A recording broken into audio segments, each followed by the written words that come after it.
Hello बच्चों, welcome to the class. तो आज मैं आप लोगों को algebraic expressions and operations on them, ये जो 8 लेसन है ये पूरा डिटेल में एक्सप्लेन करके इसके सारे जो प्रैक्टिस सेट है 1 बाय 1 मैं सॉल्व करके दिखाने वाली हूँ। और हम लोग यहाँ पर पूरे एग्जाम्पल्स के साथ में पूरे प्रैक्टिस सेट जो है वो पूरे एक एक सम्स के साथ में सॉल्व करेंगे। कोई भी सम यहाँ पे स्किप नहीं होगा। पूरा डिटेल में आप लोगों को मैं सॉल्व करके दिखाऊंगी ताकि एग्ज़ाम के पहले आप लोगों का ये जो टॉपिक है, ये जो चैप्टर है पूरा कंप्लीट हो जाए। कोई भी सिंगल डाउट भी आप लोगों को नहीं रहेगा। तो चलिए अभी मैं यहाँ पे स्टार्ट करने वाली हूँ लेसन एक्सप्लेन करना, और साथ में प्रैक्टिस सेट भी कर रही हूँ। तो अगर आप लोग नए हो इस चैनल में, अभी तक आपने चैनल को सब्सक्राइब नहीं किया है, तो सबसे पहले चैनल को सब्सक्राइब करके रखो ताकि इतना हेल्पफुल वीडियो आप लोगों को और कहीं भी मिलेगा नहीं। पूरा डिटेल एक्सप्लेनेशन दिया हुआ है। और जो प्रीवियस लेसन्स है अगर आप लोगों ने अभी तक देखे नहीं है तो डोंट मिस दैट, आप लोगों को सबसे पहले वो भी देख लेने हैं। एक एक सम्स पूरे डिटेल में एक्सप्लेन किए हुए हैं। ओके चलिए अभी हम यहाँ पर ना स्टार्ट करेंगे। दिया हुआ है अलजेब्रिकल एक्सप्रेशन। तो what is given here, look at the arrangements of the sticks given below and observe the pattern. यहाँ पर आप लोग सोचोगे ये क्या इंपॉर्टेंट है क्या, लेकिन ये दो आप लोगों को किसी किसी स्कूल में ना वो लोग चैलेंजिंग सम्स ऐसे भी डाल देते हैं और आपने किया ही नहीं होता है, तो इसीलिए हम यहाँ से स्टार्ट करेंगे। अरेंजमेंट ऑफ स्टिक्स, यहाँ पर आप देख सकते हो 1 2 3 4 स्टिक को इस तरह से अरेंज किया हुआ है। तो हमें कितने स्क्वायर्स मिल गए, नंबर ऑफ स्क्वायर्स यहाँ पर 1 मिला, और नंबर ऑफ स्टिक्स कितने थे, 4 थे, बराबर है। अभी आप नेक्स्ट देखो 1 2 3 4 5 6 कितने स्टिक्स आ गए हैं यहाँ पर, 1 2 3 4 5 6। तो स्क्वायर्स कितने बन गए हैं, 2 बन गए हैं, ठीक है। तो यहाँ पर नंबर ऑफ स्टिक दिया हुआ है 7। देन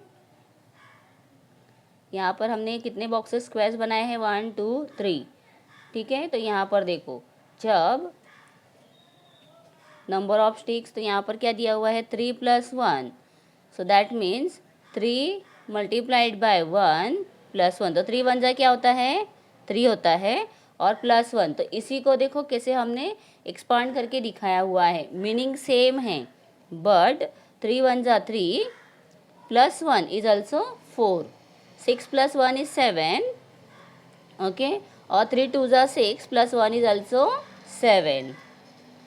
तो यहाँ पर ये जो टेबल्स दिया है ना उसके अकॉर्डिंग हमें सिर्फ लिखना है, हमें कुछ चेंज नहीं करना है, because that is given in the book, और जो बुक में देते हैं ना उसे हम चेंज नहीं कर सकते हैं। सो देयरफॉर ये एज इट इज़ ही रहेगा। तो यहाँ पर कितने हम लोग डॉट निकालेंगे, 4 स्क्वायर चाहिए, तो आप लोग 4 स्क्वायर्स के लिए यहाँ पे डॉट निकाल दो और उसको 4 स्क्वायर कंप्लीट करो, ठीक है। एज इट इज़ आप लोगों को करना है 10। फिर उसके बाद n दिया हुआ है, n मतलब any number that is the variable. तो अभी n क्या हो जाएगा, 3 multiplied by n, because every time there is given 3। 3 + 1 3 multiplied by 2, 3 3 जार 3 4 जार, मतलब जितने हम बॉक्स ले रहे हैं that much we have to multiply here. ऐसा एक पैटर्न करके दिया हुआ है, ऑब्जर्व द पैटर्न। ये जो पैटर्न दिया है उसे ऑब्जर्व करके हमें लिखना है, बाकी कुछ भी चेंज नहीं है। नंबर ऑफ स्टिक्स है, इसका और इसका कोई भी रिलेशन नहीं है, ठीक है। सिर्फ ये यहाँ पे स्टिक्स के नंबर्स दिए हैं ना उसके अकॉर्डिंग करना है। ये हर एक अपने अपने इसमें यहाँ पर सेपरेट है।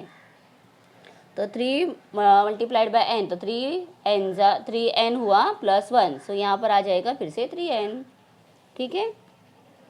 तो इसी तरह से यहाँ पर हमें क्या दिया हुआ है, observe the patterns above we notice that number of stick 3 multiplied by number of squares. तो कितने स्क्वायर्स थे, 3 स्क्वायर्स थे, तो इसके लिए 3 को 3 से मल्टीप्लाई किया, +1 किया है। Here the number of square changes, number of square बढ़ते गए हैं, चेंज होते गए हैं। It could be any of the numbers 2 3 4 whatever, ठीक है। If we do not know the number of squares we write a letter n। अगर हम क्या करेंगे, लेटर इन इट्स प्लेस, तो यहाँ पर जैसे n लिखा हमने। If you don't know the number of, यहाँ पर कुछ दिया ही नहीं है, n दिया हुआ है, पहले 10 दिया था, स्क्वायर्स कितने हैं, 10 है, स्क्वायर 4 है, स्क्वायर 3 है, but here is given n square, इसीलिए हमको वहाँ पर वेरिएबल लेना है। Hence, the number of the square is shown by the letter n. n is what? Variable. तो यहाँ पे अंडरलाइन करके रखो. 3 multiplied by n plus 1 which is the same as 3n plus 1. तो ये 3n plus 1 क्या बन गया है? Algebraical expression. तो इसको बोलते हैं algebraic expression in the variable n. तो इसमें n क्या है? ये वेरिएबल आया है. ठीक है, तो variable means what? Any letter we use in the sum is called variable. अभी यहाँ पर देखो बॉल्स दिया है 1 2 3 3 बॉल्स 1 2 3 3 ट्राइंगल्स 1 2 3 3 टी. तो इसके लिए 3 टीज. 2 प्लस क्या दिया हुआ है यहाँ पे? बैट्स 1 2 3. तो यहाँ पर आएगा 2, इधर आ गया 3. 1 2 mangoes, then 1 2 3 guavas, 1 2 y's and 1 2 3 sorry x 2 and y कितने हैं? 3. तो अब ये क्या बन गया है? यहाँ पे हमने वेरिएबल यूज़ किया है. यहाँ पे वेरिएबल के बदले क्या था? ऑब्जेक्ट्स थे. If you don't have any object so we write what? Variables. अभी यहाँ पे 2 कैसे आया है ये बताओ. तो यहाँ पे वेरिएबल्स के आगे ना इमेजिनरी 1 होता है हर जगह पर. किसी भी वेरिएबल के आगे इमेजिनरी 1 होता है और वो 1 को हमें काउंट करना होता है. तो यहाँ पे 1 2 सो 2x 1 2 3 3y. ठीक है, इस तरह से आ गया. अब यहाँ पर this is very important, IMP लिख देती हूँ तो समझ में आएगा. Why this is important? Because ना कभी कभी आप लोगों को स्क्वायर्स और ये पूछते हैं उसका पेरीमीटर, और आप लोग जो पहले 4th स्टैंडर्ड में सीखा हुआ फॉर्मूला है ना वो भूल जाते हो. तो फॉर्मूला याद रखना है. Perimeter of a rectangle is equal to 2 in bracket length plus breadth लिखो, या 2 लेंथ प्लस 2 ब्रेथ. मतलब 2 टाइम्स लेंथ और 2 टाइम्स ब्रेथ. इसके लिए 2 लिखते हैं. ठीक है, why we write here 2? Because 2 times length and 2 times breadth, इसीलिए 2 लिखा जाता है. अगर स्क्वायर दिया है तो क्या लिखोगे? Perimeter of a square is equal to 4 multiplied by side. क्या लिखेंगे? 4 multiplied by side. Because square में अगर ये ए दिया है तो ए ही रहेगा, या नंबर दिया है 4 तो 4 4 4 4 3 3 3 3. Because all sides of squares are equal, इसीलिए 4 टाइम्स साइड. ठीक है, चलो अभी यहाँ पर नेक्स्ट दिया है 3n plus 1 3t 2x plus 3y 2 in bracket l plus b are the algebraical expression. ये सब क्या है? algebraical expressions हैं. और यहाँ पे n t y l b x ये सब क्या है? variables in this expression. तो इसको क्या बोलते हैं? वेरिएबल. तो ये दोनों अंडरलाइन करके रखना है. To write fill in the blanks, match the pair. और फिर समटाइम्स ये आप लोगों को आता है थ्रू फॉल्स में करेक्ट द स्टेटमेंट के लिए. तो ये ओवरऑल ये ऑब्जेक्टिव्स के लिए बहुत ही इम्पॉर्टेंट हैं. चलो नेक्स्ट. तो बहुत ही जल्दी अभी हम प्रैक्टिस सेट 32 भी स्टार्ट कर देंगे. उसके पहले ये जो एक्सप्लेनेशन है ना ये समझ में आना इम्पॉर्टेंट है. प्रैक्टिस सेट तो क्या फटाफट हो जाएगा. In the expression 3x 3 is what?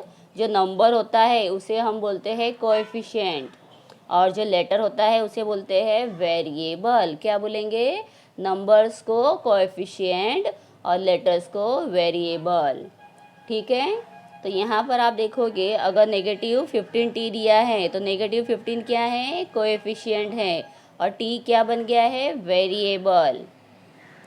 और पूरा जो सम होता है ये पूरा इतना जो पार्ट दिया है इसे हम क्या कहते हैं? टर्म. क्या कहेंगे? Term. So in the expression 3x 3 is coefficients of the variable x. In the expressions negative 15t negative 15 is the coefficients of the variable t. तो वेरिएबल t का कोएफिशिएंट क्या है? Negative 15. An expression in which the multiplication is the only operation is called term. ठीक है, multiplication है. अभी यहाँ पर आप देखोगे तो ये मल्टीप्लिकेशन है. कैसे? नेगेटिव 15 मल्टीप्लाइड बाय टी है ना ये. देयरफॉर इसका मतलब क्या होता है? Negative 15 multiplied by 3.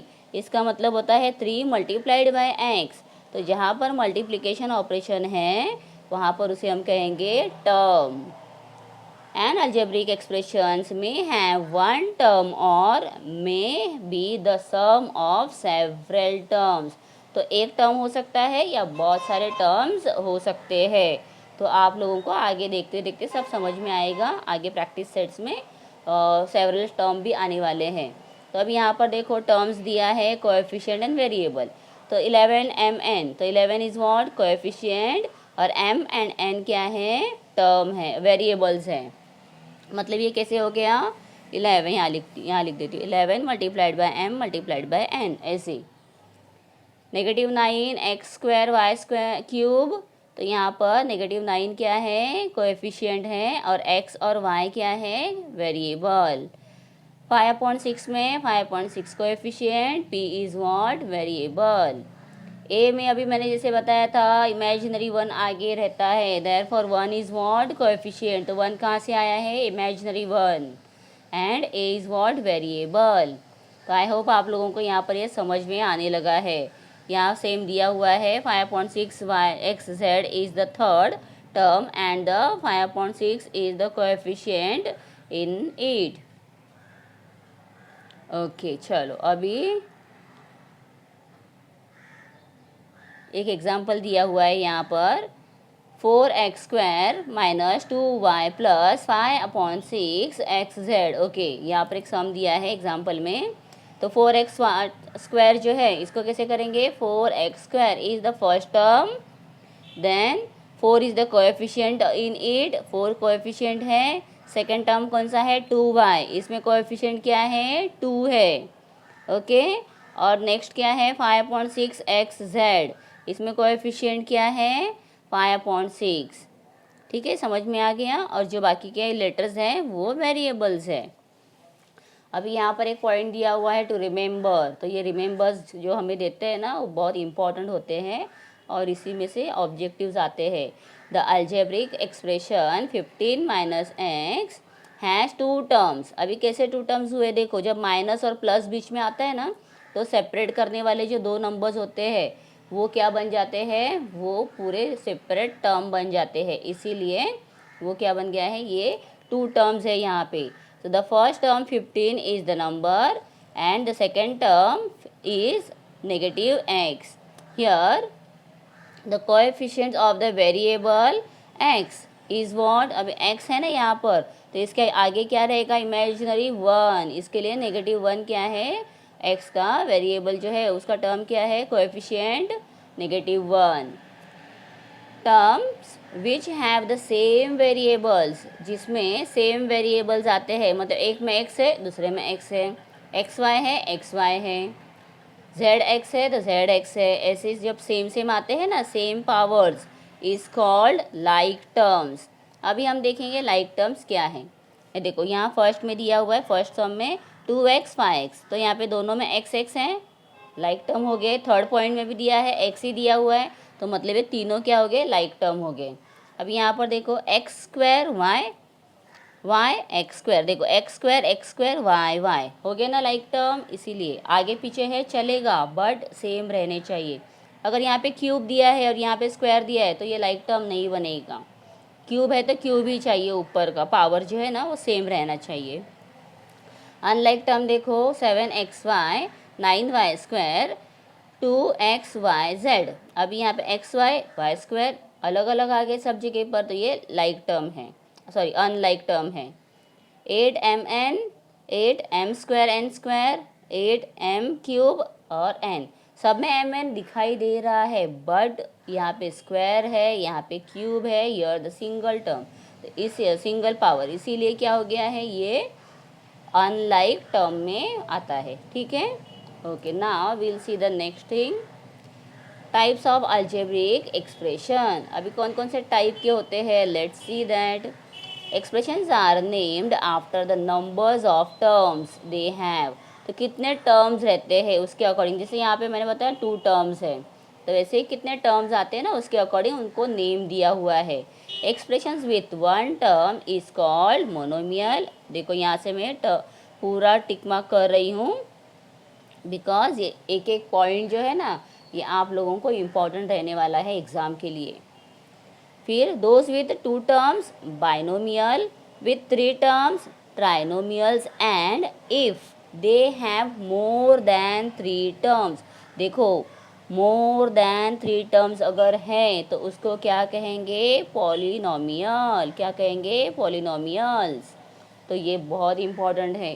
Three terms से जो ज़्यादा बन गया है, मतलब थ्री के बाद 4, 5, 6 कितना भी रहने दो, उसको पॉलिनोमियल बोलेंगे। तो अभी यहाँ पर देख लो, वन टर्म है, वन टर्म है, वन टर्म है, इसके लिए मोनोमियल्स हो गए। बाइनोमियल में टू टर्म्स। देखो टू टर्म्स कैसे हम लोगों को आइडेंटिफाई करना है? जिसके बीच में एक एडिशन और सब्ट्रैक्शन का साइन रहेगा। एक तो एडिशन रहने दो, नहीं तो subtraction, what ever it is. तो एक साइन आ गया बीच में और टर्म्स यहाँ पे डिवाइड हो गए, इसीलिए ये बाइनोमियल बना। ये भी बाइनोमियल बना, बीच में एडिशन आ गया है। ये भी बाइनोमियल है बिकॉज बीच में माइनस साइन है। अभी ये ट्राइनोमियल है बिकॉज 1, 2, 3 टर्म्स हैं और बीच में 2 साइंस आ गए हैं सेपरेट करने के लिए। 1, 2, 3 टर्म्स है, बीच में 2 साइंस है, एक माइनस है, एक प्लस है। सेम रहेगा चलेगा, डिफरेंट है, अलग अलग ऑपोजिट साइंस है, फिर भी चलेगा, बट माइनस और प्लस यही होना चाहिए।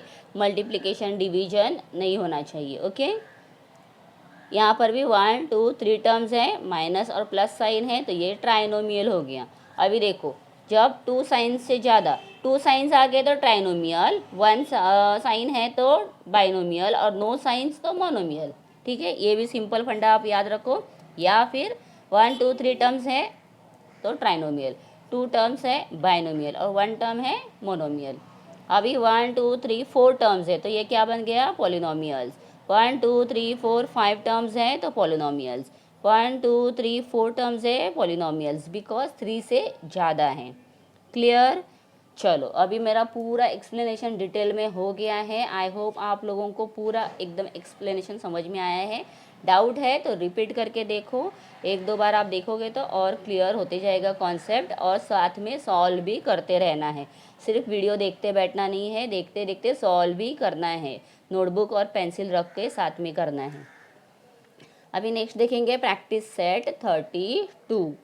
चलो, classify the following algebraic expressions as monomial, binomial, trinomials और पॉलिनोमियल्स। अभी मैं तो इतना एक्सप्लेनेशन देने के बाद मुझे लगता है ये एक्सप्लेन करने की भी ज़रूरत नहीं है, no need any help here. But फिर भी मैं जो बच्चे हैं जिनको थोड़ा अगर प्रॉब्लम है 1% भी, तो उनके लिए मैं यहाँ पे फिर से एक बार ये भी पूरा सॉल्व करके दिखाती हूँ। देखो, सिंगल टर्म है तो ये हो गया मोनोमियल। 2 टर्म्स हैं, 1, 2 टर्म्स है तो बाइनोमियल। 1, 2, 3 टर्म्स है तो ट्राइनोमियल। 1, 2, 3, 4 टर्म्स है, मोर देन 3 है तो क्या बोलते हैं उसको? पॉलिनोमियल। 1, 2 टर्म्स है तो फिर से बाइनोमियल। सिंगल टर्म तो ये क्या बन गया? Monomial. Single term monomial. 1, 2, 3 terms so trinomial. So this way पूरा मैंने बताया है कि किस तरह से आप लोगों को ये आइडेंटिफाई करना है। ठीक है बच्चों, तो चलिए प्रैक्टिस सेट हमारा पूरा 32 कंप्लीट हो गया है विथ एक्सप्लेनेशन। तो अभी मैं नेक्स्ट वीडियो जो अपलोड करूँगी जिसमें हम करेंगे कंटिन्यू प्रैक्टिस सेट 33, और साथ ही पूरा एक्सप्लेनेशन किस तरह से एडिशन वर्टिकली हॉरिजॉन्टली किया जाता है, साइंस कैसे चेंज करते हैं। ठीक है, पूरा डिटेल में एक्सप्लेन करके मैं आप लोगों को पूरा प्रैक्टिस सेट सॉल्व करवाऊंगी। इसके लिए आप लोगों को सिर्फ नोटिफिकेशन मिलेगा वीडियो अपलोड होते ही, तो चैनल को सब्सक्राइब करके रखना है और आने वाला वीडियो भी देखना है, और ये प्रैक्टिस सेट भी करते रहना है। प्रीवियस जो प्रैक्टिस सेट अपलोड हो चुके हैं पहले से, प्लेलिस्ट में जाकर चेक करके अच्छे से सॉल्व करना है। ठीक है, और एग्ज़ाम की बहुत अच्छे से प्रैक्टिस करते रहनी है। चलो, मिलते हैं नेक्स्ट वीडियो में। Till then, bye bye.